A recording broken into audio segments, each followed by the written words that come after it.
Self that considers this task a privilege, Emmanuel Tiavia.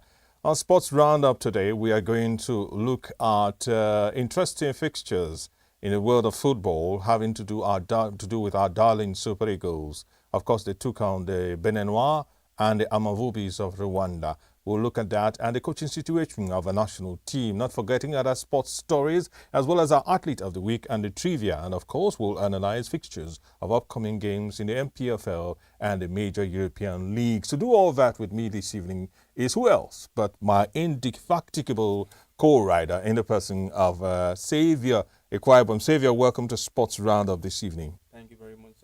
Always a pleasure to be here with you every Friday. I look forward to it. Looking forward to it. Let's get straight into the crux of the matter, which is the sports updates that we have for you. Some interesting stories. The English Premier League's biggest and most controversial contest is set to begin as Manchester City face 115 charges for allegedly breaking financial rules. The charges related to 14 seasons include failing to provide accurate financial I beg your pardon, just having to do financial information and subverting regulations by failing to provide accurate financial information. The independent hearing is set to start on Monday and is expected to run for 10 weeks, with a verdict expected in early 2025 and could bring seismic consequences for both sides. Well, Xavier, you can see up on the screen City's 115 charges and a picture of Pep Guardiola looking like, ay, ay, ay.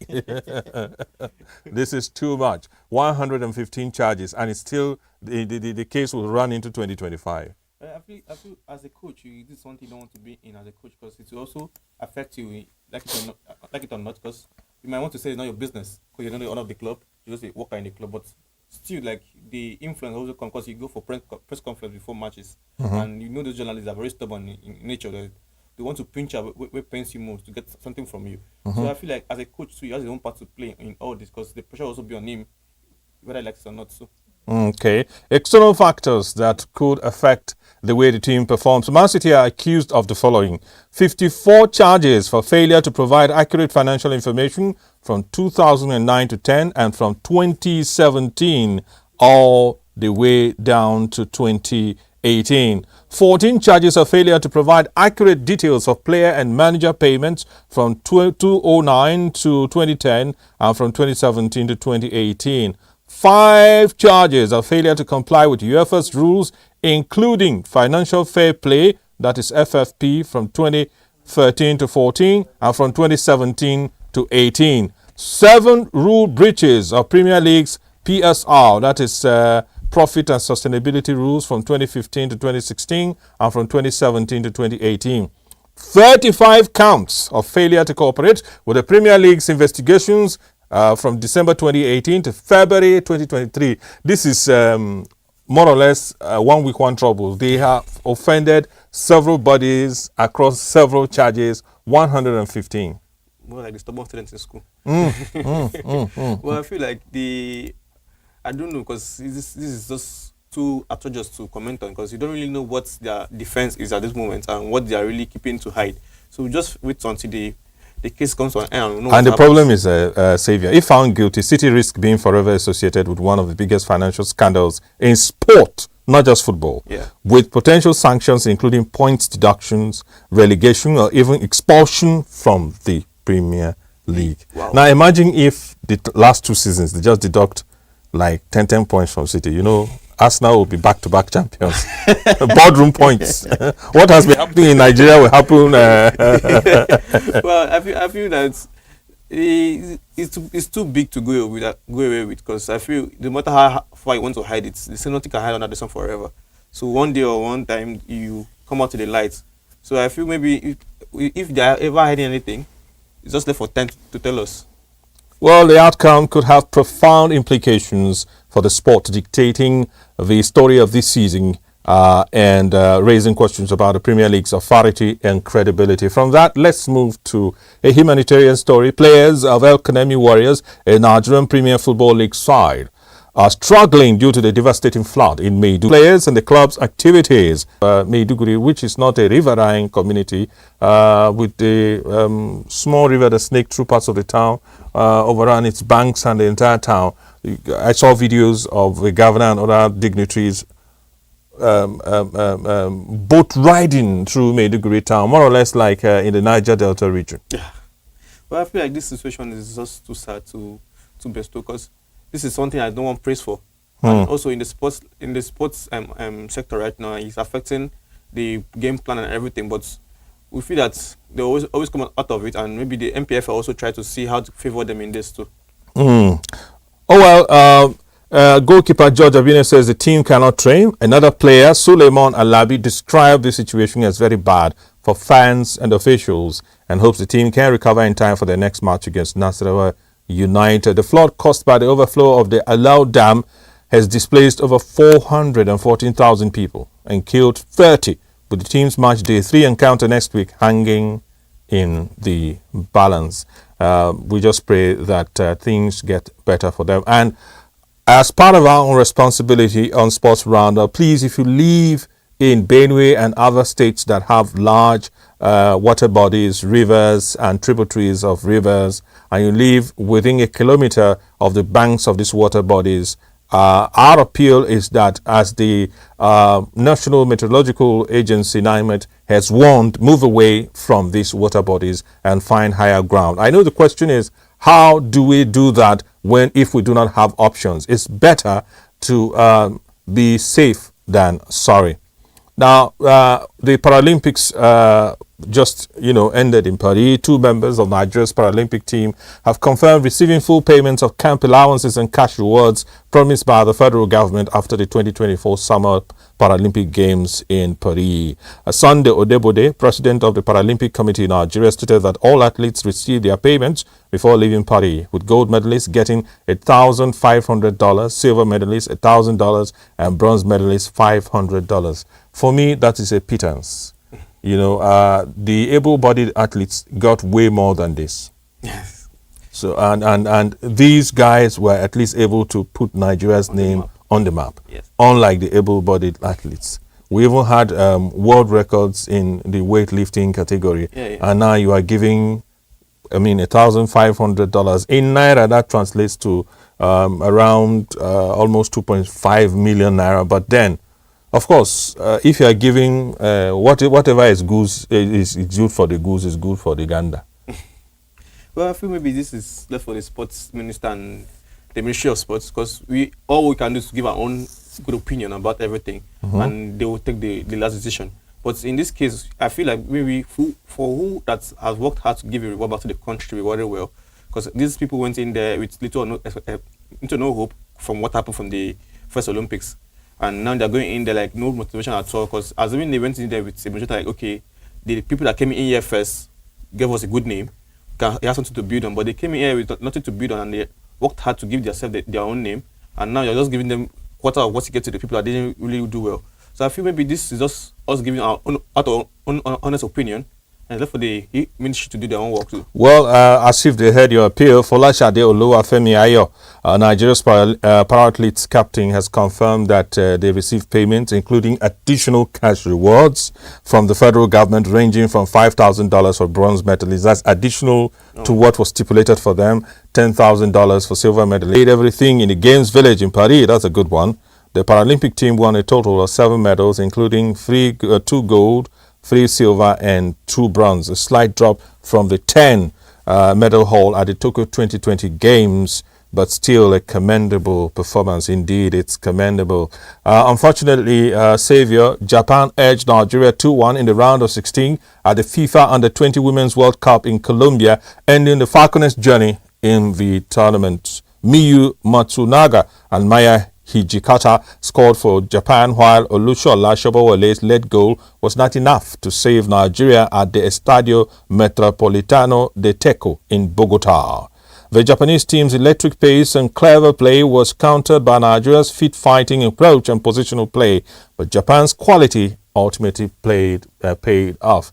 We're not going to tell you the name of the player just on the screen because we have a trivia that has to do with her later in the program. And for those who are following us online, I know you are like, okay, I'll just Google that image. Okay, good luck. Xavier, the girls knocked out in the quarterfinals. Yeah, I feel maybe we should go past this this stuff of in the quarterfinals. At least semi-finals, most time finals too. Something you can also dream of. But I feel like okay, they had a good run from the group stage, winning 2 matches of the group stage and losing one, and again moving to into the quarterfinals too. But against the game against Japan, I feel like they came in more relaxed and they didn't really go out, in the beginning of the game to get the goals for themselves. But the Japan side, being the quicker side in the game at the time, came out and hurt them very well. But later on, they tried to get one goal back. But that wasn't good enough to at least give them the draw to take into extra time to give them more time to equalize the goal. Japan will face Spain in the quarterfinals. A rematch of the final match at the last edition in Costa Rica 2 years ago. Spain dominating everywhere. Now let's look at the more light-hearted, entertaining aspect of sports reportage. Cristiano Ronaldo has become, of course, the first human being to have 1 billion followers across social media. He has become the first person to reach 1 billion followers across his social media accounts. A staggering number that highlights his massive online presence. CR7. CR7. Well, I feel he has done well for himself, both in sport and in life. Because even being a sports doesn't stop him from being also having a normal life. And he has also done well in both sides. Because you rarely see him coming out to give a hate speech about anyone. And even if he criticizes someone, he's like a positive critic. And you tell you, okay, this is not, you're not doing well in this aspect, and this how you can improve in this aspect. He doesn't just criticize you and just leave you wondering why he came out for you. He doesn't see him come out to social media to say things that are not good, or say things about other players or about other people. So I feel he has earned himself good and brought the flowers to himself too. Well, the Portuguese football star's followers are spread across Instagram, Facebook, Twitter, YouTube, and Chinese social media sites Weibo and Kuaishou, making him the most followed person on social media. You know, he's not on TikTok. Yeah. And he's not on Threads. Well, obviously, I heard he opened a YouTube account. Within few minutes, he got Within a week, he had over 50 million followers. I'm trying to find out what number of followers he has on the YouTube account. Of course, you just brought that up, and he is on his way to doing insane things even on YouTube. Someone said, Messi may have more Ballon d'Ors. Ronaldo has more social doors. He has 60.9 million subscribers right now in less than 3 weeks on YouTube. Messi has been there for almost a decade and has just 3.5 million followers. Because someone said Messi posts on an average of 1 video every 3 years. Wow. Messi is a private person. He doesn't bring really. his life to the social Nah, media. he doesn't. Social media expert Paolo Pescatore describes his achievement as a fundamental shift taking place in media, showcasing Ronaldo's power to reach new and younger audiences through technology. Ronaldo's online dominance surpasses other celebrities, including Lionel Messi, who has 623 million followers. Unbelievable. I didn't know Messi even had up to 100 million followers across social media. And Selena Gomez, who has 690 million followers. Ronaldo's social media success is likely to add to his earnings, which according to Forbes stands at $260 million this year alone.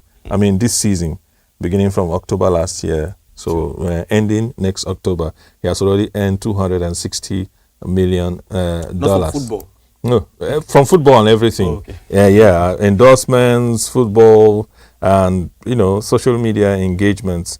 And if you multiply that by just 1,585, that gives you 412 billion 100 million. Yes, and this year. That's more than the federal allocation of most states in Nigeria, more than the budget of more than half of the states in our beloved country.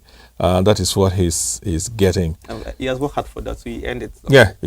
He has worked hard for it. Absolutely true. That's the much we can take on updates. Now we'll bring you our athlete spotlight of the week, and for that, Our athlete of the week is who else but Nigeria's interim coach, who after 2 games was not the coach and is now back in as the coach, and we don't know whether he will still be the coach when eventually we have to play our next fixtures in October. But if we had something to shoot, we'll say 21 gun salutes to Austin Owen Eguavoen. Eguavoen began his playing career with ACB, that's African Continental Bank, in Lagos, that is pre-Gen Z, before moving to Ghent in 1986 and playing for several other clubs, including KV Kortrijk and Torpedo Moscow.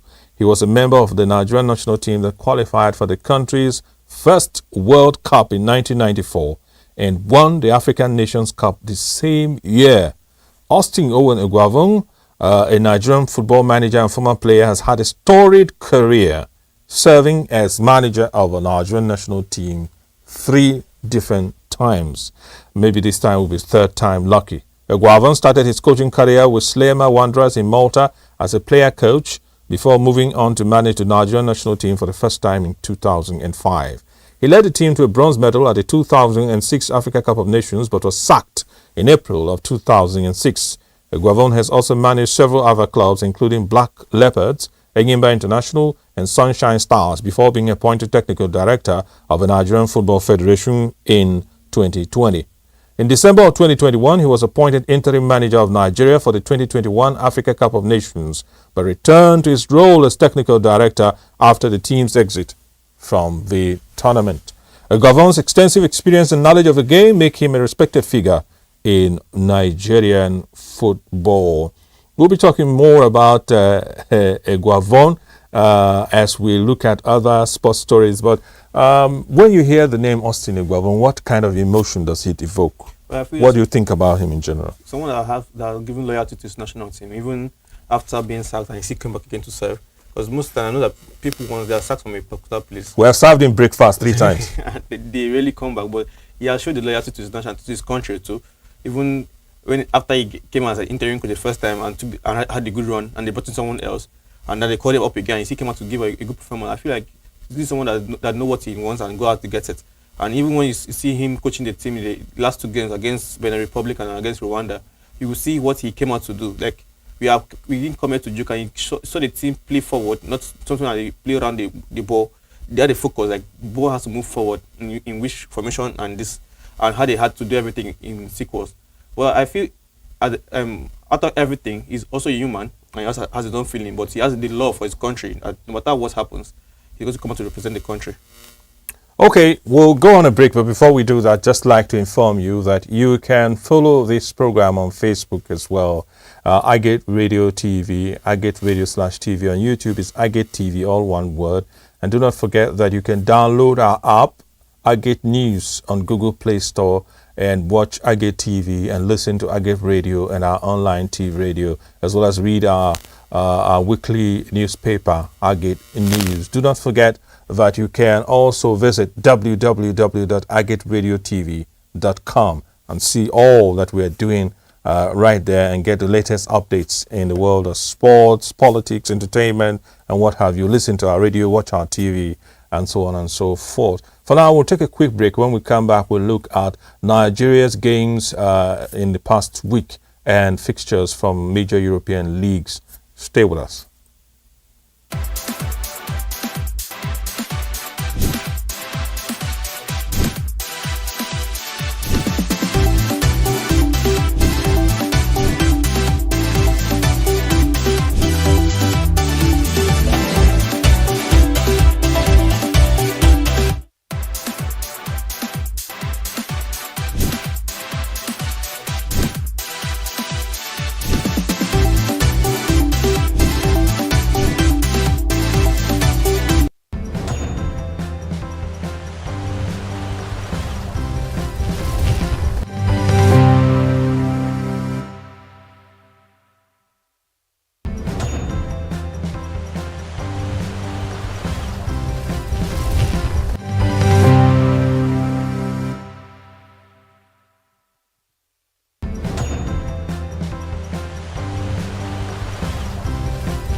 committed to someone, then you don't have to be faithful to that person. When you're talking about fidelity and trust, you could be faithful, you could be loyal.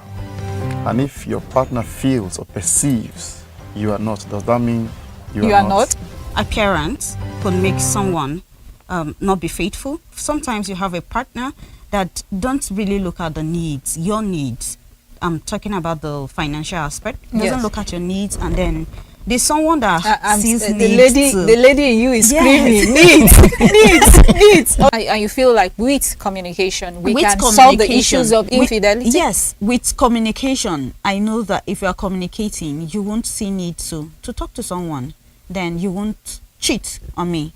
I want to talk to you and just you. I don't want you to talk to multiple Some people. they talk well. That's still a cheat. So. Trust me. So. Okay, all right. But you feel like communication, yes. Most times when infidelity sets in a relationship is when people are not talking.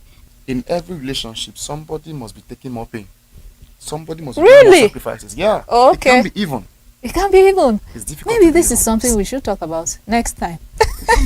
Somebody must be doing more The imbalance in relationship. relationships. Let's now go to what we were talking about, which is are there justifiable reasons why? No just. Okay, Enes, you have had your say. There's no justifiable Okay. reason. Yeah. For me, there is. Okay. I can justify. You're not talking to me. That's why I'm talking to someone else. The true test of faithfulness is not when you are with your partner alone. It's, okay, I love tall ladies. To see if I'm faithful is to put me in the midst of tall ladies and see my reaction. If there is no test, you can't know for sure. You are jealous naturally. You have to work on your jealousy. So because you're a female, your partner should not talk to any lady. Once he's smiling, there's something going on. No, Then something is not something right. Something's Right? Build trust. Let me know that you're smiling, but then I'm confident that this smile is just smile. For people who are jealous, there's nothing like trust. Okay, well, in this case, I will even ask Stephanie, will you even allow your partner to be friends with the opposite sex? I want fidelity 100%.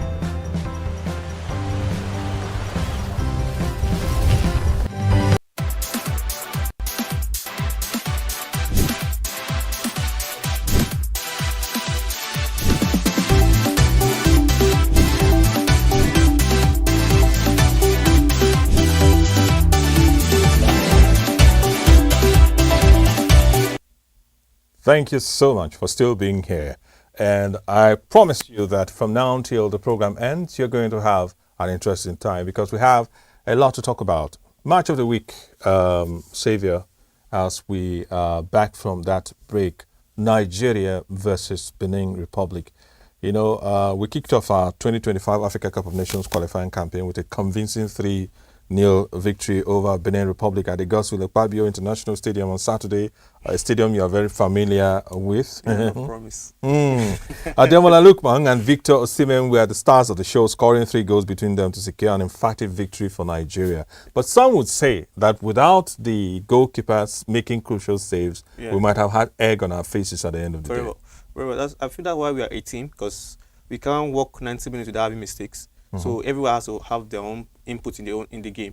So you can't tell me you defend a good 90 minutes. You must have a lapse in your defense one way or the other. So I feel that we are all a team, because we can't.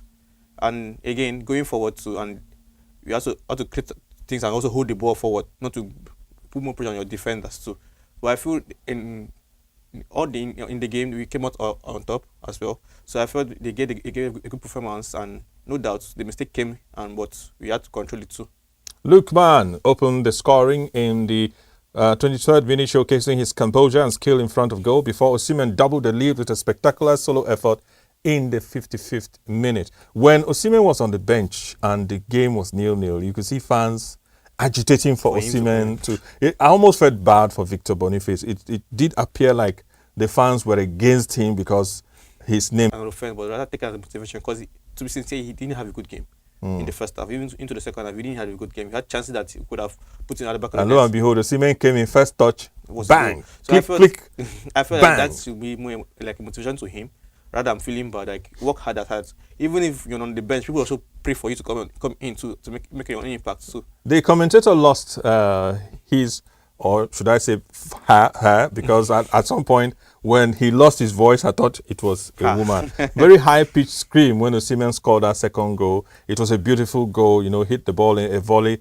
into the ground and up into the far side of the goalkeeper in the net, and the entire stadium erupted. Yeah, I feel that's where experience comes in, because most players will just hit the ball, but he had the experience to hit the ball, because once the ball goes to the ground and bounces up again, the keeper doesn't know how to attack the ball again. So that's his own experience came into account, but all was just about the team too.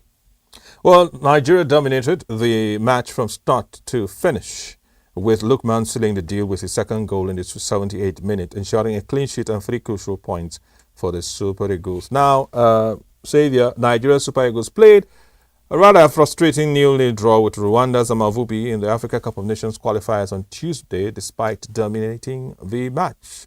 The Guavon side, who beat Benin Republic 3-0 on Saturday, was unable to break down Rwanda's resolute defense, with goalkeeper Ntwari making several crucial saves. Victor Osimhen and Ademola Lookman both had chances to score but were denied by Ntwari's brilliance and a disallowed goal, respectively. The draw leaves Nigeria top of Group D with 4 points, while Rwanda sits second with 2, and the Super Eagles will look to bounce back in the next qualifier against Libya in October. Nigeria, we are still in control of our qualifying campaign, but do you think we need to improve, especially our finishing, to secure maximum points in upcoming matches? Yeah, I feel like although we are having a good time so far, because compared to the World Cup qualifiers, right now everybody's calculating points and goals and everything. But in this case, we are more comfortable in the group right now. So I feel like maybe going forward in October against Libya, like you should come out to know that you are coming here to have a 3 points game, not coming to settle for a 1 point or possibly losing. And again, I feel that maybe the coach should instill more in the forward, because I feel that the midfield are also doing their own work at their own time, and the defense are doing a very good job so far, so good. But the forward should try to give us the goal when the opportunity comes, and try to put in more goals into the net too. We're going to bring you a special report from Nengi Nyagba, one of our sports analysts and correspondents. But before we do that, let's talk about the disallowed goal. Yeah. I mean, what was wrong with that goal?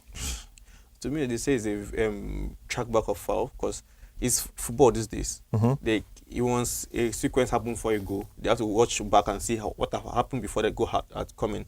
So it's football. I feel like maybe, to me, I don't really like judging cases like this, because it's left for the officials. No matter what you say, it doesn't count. But I'll leave it for the officials to do their own work.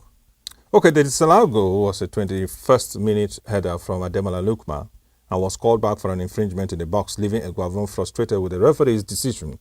And despite the disappointment, Eguavon praised his team's performance, saying they dominated and created chances, but created Rwanda for their stout defense. Now, let's go to the streets with Nengi Nyagba as he brings us the reactions of fans of the Super Eagles. Please enjoy this clip.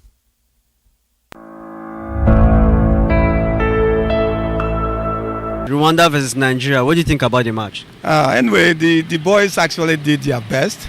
But what we expected them to do is that if you are playing a match with a country that you think you underrated, sometimes they capitalize on that and then misuse you anyhow. If not, the boys were trying, they make some effort, but at the second half, most of them were fatigued. They were not playing as a team, they were just playing like that. Those boys actually played them, so there should be an improvement, especially in the midfield of that team. Let them arrange themselves very well. There are good strikers there. If they are thought there are good chances, they can still score. So let them improve. Let them not just be relaxing like that. Although the results no suit our belly or my belly, but we no get anything to do, because that 21st minute goal where Ademola Lookman been score, it was supposed to be a goal. But I wonder why they say infringement been there before they go, so they have to cancel it. Kubera ko yagize mu mwiherero w'ikipe y'igihugu atinze. Ora aina umupira muremure ari atasiyo.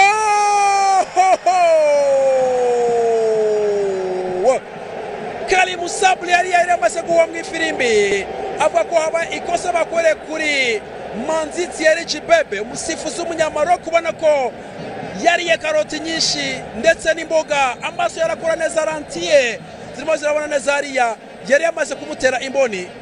Ubona ko hari habayanje kubamo ikosa. Uno musore witwa Ajayi yari yakoreye kuri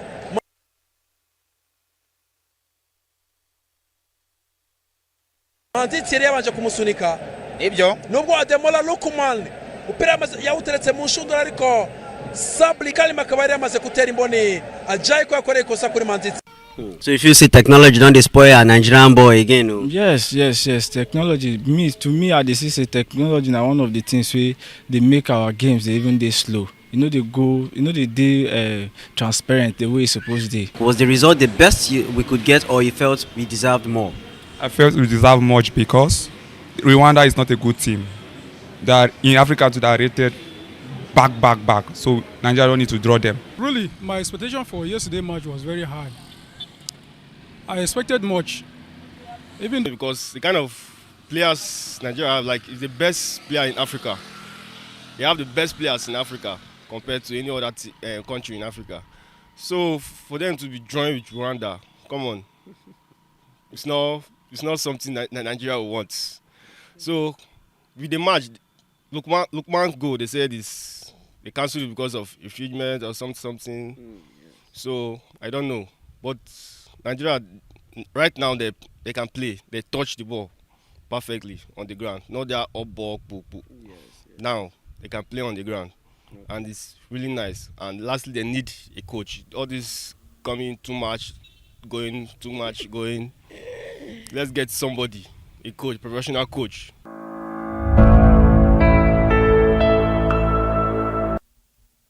Thank you very much, Nengi Yagwa, for bringing us that beautiful short clip of the reactions of Nigerians. Now, Xavier, we looked at images of the disallowed goal.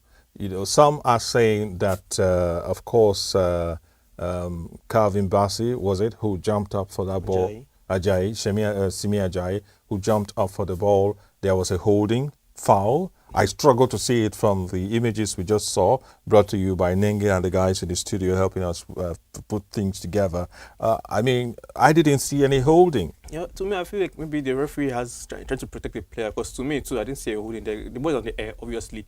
We are expecting players to compete for the ball and win the duel, but in this case, I feel maybe the referee is just trying to be more protective to the players, rather, because that was a fair challenge to me, and Ajayi came out on top.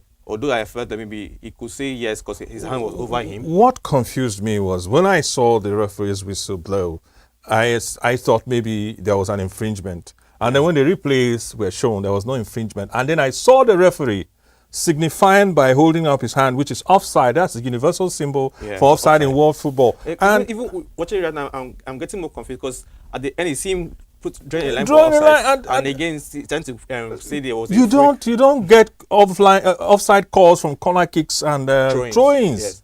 It's not possible. I feel maybe this is just a case of bad officiating rather, and there was no VAR. That's one of the things to look into, because I feel like in this case Ajayi came out on top in the duel and he had nothing to be fought for, because they both struggled for the ball and he had the better height in jumping and everything. The only thing the referee could use against him in this place is his hand was on the player's neck, which was not enough to put the player down at that moment, because both of them were on the air too for the ball. And you can see Ademola Lookman remonstrating with the referee like, bro, Wagwan, what's going on here? Okay, all right. Well, the Super Eagles coach, I like his candor, his approach. He has said the Super Eagles should build on their strong start and close up all the chances they create to open up games and make it easier to achieve victories and secure maximum points. Now, looking ahead, this leads me into the next, beautifully dovetails into the next segment. By the way, tell us in the comments, was that goal ruled out for the right reasons, or do you suspect some foul play there by whoever? We don't know whether it's the officials or some other persons who must have, done something foul. Well, looking ahead, Austin Eguavoen has guided Nigeria to the top of their 2025 Africa Cup of Nations qualifying group with 4 points from 2 matches, following a 0-0 draw against Rwanda on Tuesday. Now, Eguavoen's success in the AFCON qualifiers contrasts with Nigeria's struggles in the 2026 FIFA World Cup qualifying fixtures, where they have only managed 3 points from 4 games. Right? The interim coach initially stated that his tenure would end after the 2 agreed upon games, but later reversed his decision, saying he is still in charge and will discuss his future with the federation.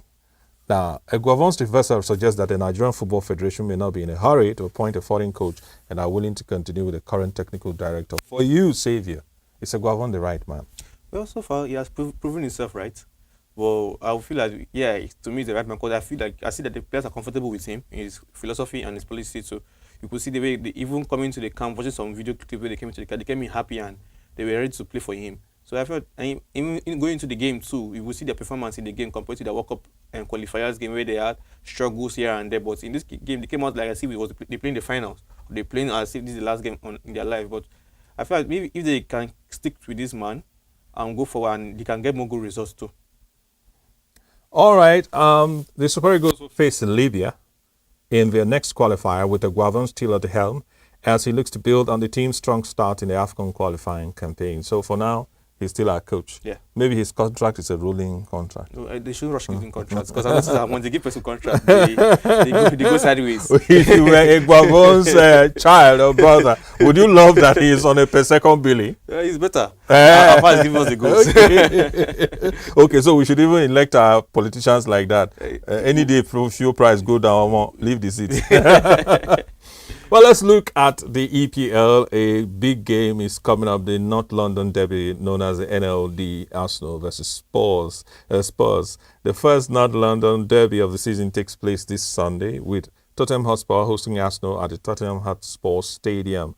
Arsenal have the upper hand in recent games, winning 3-2 in the last meeting between the two sides in April of 2024. The Gunners will be without Declan Rice, Martin Odegaard and Mikel Merino due to injury and suspension, leaving manager Mikel Arteta with a midfield problem to solve. Jorginho is the most likely candidate to replace Odegaard, while Leandro Trossard could fit in behind Kai Havertz, allowing Raheem Sterling to make his debut. I remember saying these things and someone told me, now you regret letting Smith Rowe go. Because at this point, as Odegaard is not around and Smith is the perfect person to go into that position. But now trying to bring in Trossard, although he's a good player, but he doesn't really play in attacking midfielder role. He's good more from the wing side. But I feel maybe Trossard can also get on the go and bring in a good performance for them. But to me, that's my own opinion. Do you think Jorginho can play that role? Jorginho is more of a deep player. He's not more of a box-to-box player. He's more of a deep player, controllable from the defense and links to the attack. But I feel like Rice has brought in that good duty into the midfield that can hold the ball and move forward with it and also give out goals too. But so who will now replace Declan Rice? They have Partey.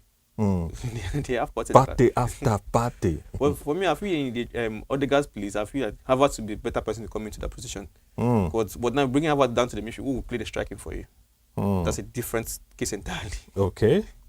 Former Arsenal midfielder Cesc Fabregas believes the loss of Odegaard and Rice will be significant, but thinks the team has the depth to cope.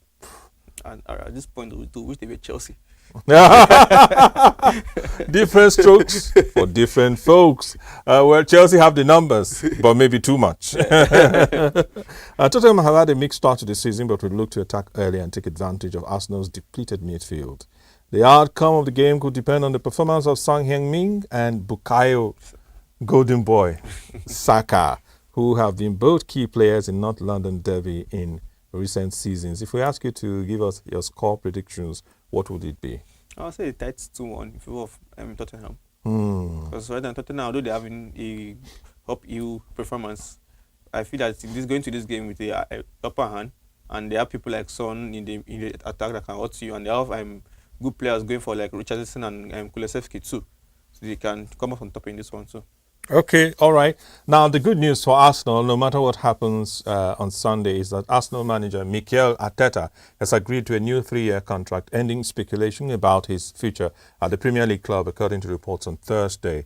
Arteta, who is 42, has been in charge of the Gunners since 2019 and has led them to successive second-place league finishes, with his previous deal set to expire in 12 months. So a new contract comes ahead of Arsenal's Premier League clash against London rivals Tottenham on Sunday, with Arteta having called for calm over his contract situation last month. He gave his word that he was going to sign.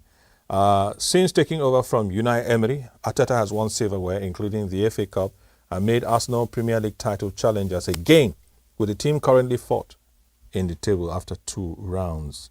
Now, Arteta's new deal is a boost for the club as they prepare to begin their Champions League campaign next week against Atalanta, with the managers focused now on achieving success on the pitch. Odegaard is going to miss. Arteta has signed. That's good news. Yeah. But Odegaard is going to miss the game against Tottenham and no matter what, the game against City. Yeah. These two games back to back, and in the middle you have Atalanta. Do you think Arsenal will come out of this week unscathed? If they can skate through Tottenham, I really doubt they will skate through City, because I feel City, even without Rodrigo rather, they are having a very good game. Even against Chelsea, you could see that they play very well. In the second game against, as Kovacic has, stepped into that role. Yeah, even the second game against Ipswich too, we could see their performance too. And even although Kovacic came out with an injury in the game, but Chelsea and Ipswich are not Arsenal, are they? At all. But you can see that going to this game with the upper hand of winning 2 games with a good margin and meeting a side that are suffering from injuries, then. On a lighter note, someone said Chelsea are busy signing players. They think football is politics, where it's a game of numbers. I feel going to this game too, Man City will come in with a better mentality because they have a very good run so far, and they're coming with their good players and first team players. And I feel why I keep forgetting his name? Rodri is back from injury and he's going to the team, and that's a very good upper hand for them to go into the game against Arsenal, because even with their complete team, Arsenal still struggle against City. Now they're going in with their key players. What do we expect? All right. You're on to Sports Roundup on iGate TV. We are streaming live on Facebook and YouTube as well. And you can get us at www.iGateRadioTV.com. Let's now look at fixtures in the NPFL and major European leagues. On Saturday, Rivers United will take on Heartland of Owerri at 5:30. Just to remind you that Lobby Stars drew their first game of the season 0-0 versus Aqua United at Lafayette Township Stadium. Well, on Saturday, that's tomorrow, 5:30, Rivers United will take on Heartland. And on Sunday, the 15th of September, Academy Warriors will play host to Kwara United, while Aqua United will host Abia Warriors at the Godswill Pabio Stadium. Bayelsa United in Yenagoa will trade tackles and Bamboozle Nasarawa United. They have been given permission to go back to their Bako Kontagora Stadium in Mina. And the game between Shooting Stars and Plateau United would also take place on Sunday at 5:30, while Remo Stars versus Sunshine Stars has been postponed and the time would be decided. Looking at the NPFL, we have not had any dramatic incidents so far. What is the one thing you wish the League Management Committee did to improve the quality of fan engagement for the league? Well, I feel maybe trying to televise the league too into platform that can allow people to have easy access to watch the game. Okay. I've really improved that, because before most times you have to pay to the stadium and buy tickets to watch. But now, from your comfort of your home, you can just sit down and watch the game. So that will also increase the way people are also going to the game. Okay. I remember very well when late 2020, 2019, every Sunday evening or Saturday afternoon, you are also on the road going to the stadium every day to buy tickets to watch Aqua United game. Okay, all right. That's it for the NPFL. Let's now go to the Bundesliga. And over in Germany, today at Borussia Dortmund will take on FC Heidenheim at the Signal Iduna Park, one of the most intimidating stadiums in the world. And on Saturday, RB Leipzig will take on Union Berlin at Red Bull Arena, 6:30 German local Nigerian time. TSG Hoffenheim versus Bayer Leverkusen at PreZero Arena.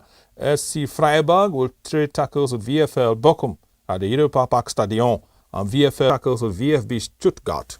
And Holstein Kiel versus Bayern Munich at the Holstein Stadion at 9:30 p.m. GMT. On Sunday, FC Augsburg will trade tackles with FC St. Pauli at the VVK Arena, and FSV Mainz 05 versus Werder Bremen will trade tackles at the Mewa Arena, 8:30 on Sunday.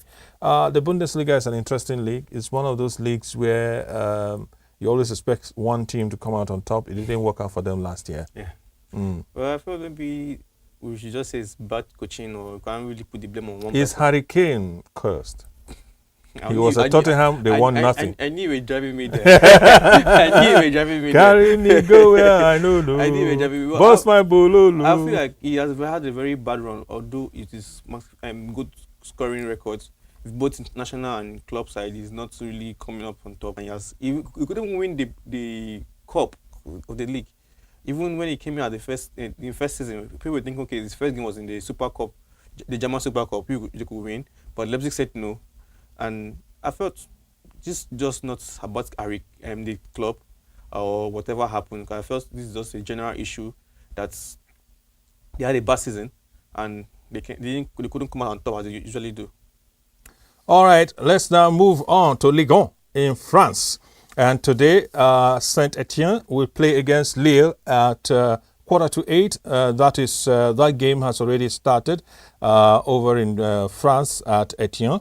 On Saturday, tomorrow, Olympique Marseille will trade tackles with Nice at 4 p.m. Auxerre will play host to Monaco at 6 p.m. and PSG will trade tackles with Brest at 8 o'clock in the evening. PSG have really surprised me this season going forward, because I felt like the loss from Mbappe, who tended their performance a little bit, but I feel like they had a good run 2 games so far, and they are giving us the goals that we really expect them to score without Mbappe. And someone that has really surprised me is Manchester United's reject, Mason Greenwood, who has scored, I think, 5 goals in 3 games for Marseille. Yeah. Like, that's one thing you see, bounce back from your bad records. Okay.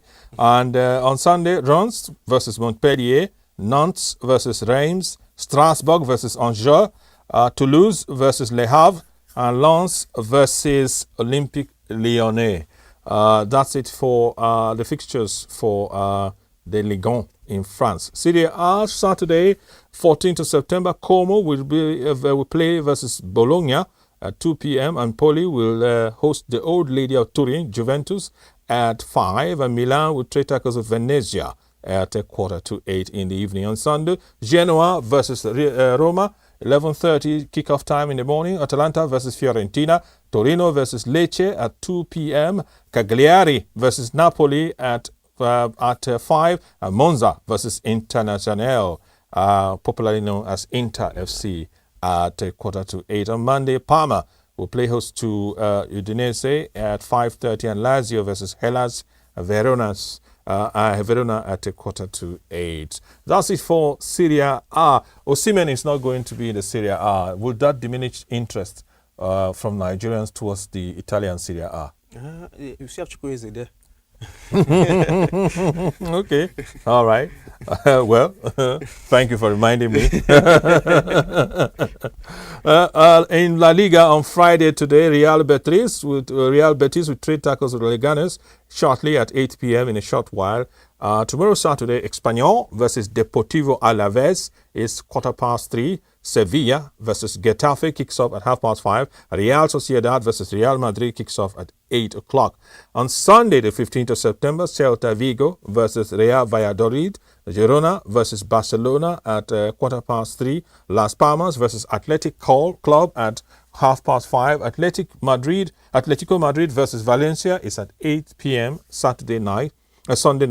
On Monday, the 16th of September, Rayo Vallecano versus Osasuna at 8 p.m. On Tuesday, Mallorca versus Real Sociedad at 6 p.m. On Wednesday, Real Betis versus Getafe at 6 p.m. On Thursday, Leganes versus Athletic Club at 6 p.m. Friday, if you keep looking down the days. But we'll bring you updates next week Friday if there's a game for Friday. Now, the big one, the EPL, right? Saturday, Southampton versus Manchester United at 12:30. Tell me your predictions in 30 seconds. About Southampton. My friend said 2 midgets go against each other. Okay, 2 midgets. So you don't have a dog in the fight. Anybody that comes on top. Okay. Brighton versus Ipswich Town. Brighton will come on top on that. Okay, 3 o'clock. Crystal Palace versus Leicester City.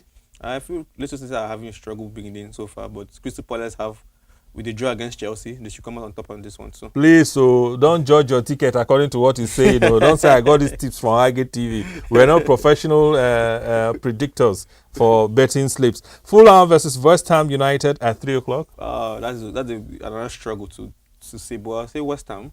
Okay. Yeah. Liverpool. So you don't think Smith Rowe will do anything spectacular for Fulham versus West Ham? He's not that kind of player that can impact the team, though I feel he has his own way of carrying the team forward. Liverpool versus Nottingham Forest. The obvious thing, Liverpool. Now this kind of game, they cut ticket. Manchester City versus Brentford at 3 o'clock on Saturday. Brentford is another stubborn team, but I feel Manchester City can. And their stubborn man is no longer there. Ivan Toney. The man who replaced Osimhen in Saudi Arabia. Yeah. That money that we were already planning what to spend from it. We're planning to borrow from him. So. Aston Villa versus Everton is at 5. So far in the league. So I feel Aston Villa too should come on top of this one. AFC Bournemouth versus Chelsea. Kick off at 8 o'clock. The team, all the AFC players. Bournemouth versus Chelsea political party, CPP. I feel this is also a 50-50 chance, but I feel Chelsea they have the players at their disposal, so I feel they should try their best in this. Sunday, Arsenal versus Tottenham at 2 o'clock. That's a tough one. I see that game will come out a draw last. Okay. And Wolves versus Newcastle United at 4:30. Newcastle should come out on top. All right, Newcastle should come out on top. That is what he is saying. Now, we did give the trivia for a couple of weeks and said, name the Benue-born player representing Nigeria as a Falconet and give her full name. And we finally got someone who got it right. His name is Sayo on our Facebook feed. Sayo. Is it Yo or Yo? You might have to teach me how to pronounce your name well. And he gave us the answer. That is Ado Yina. Ado Yina is the player representing who is featuring for the Falconets, and she's Benue born. Thank you so much, Xavier, for being part of the program today. Always a pleasure to be here. Join us again next week, Friday, same time, same platform, hopefully.